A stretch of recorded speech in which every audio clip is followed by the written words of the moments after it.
Noong una'y di ko nais ang magmahal, panata ko'y di iibig kailanpaman.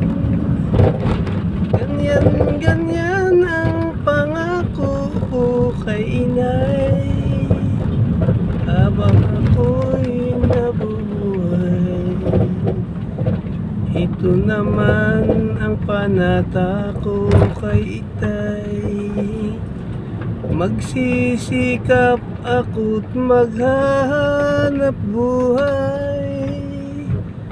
At kung sa akin ay mayroong manliligaw, di ibig kailanpaman.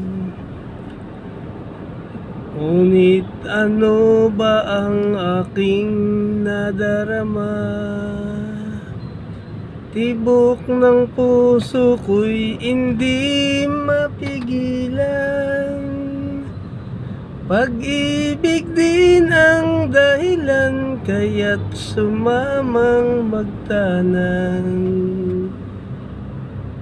Lumipas ang panahon at mga araw, kami ng mahal ko ay nagkahiwalay.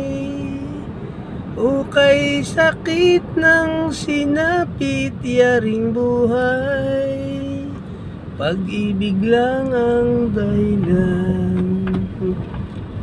Ako kaya ay tanggapin pa ni itay, pati ng mapagmahal kong si inay.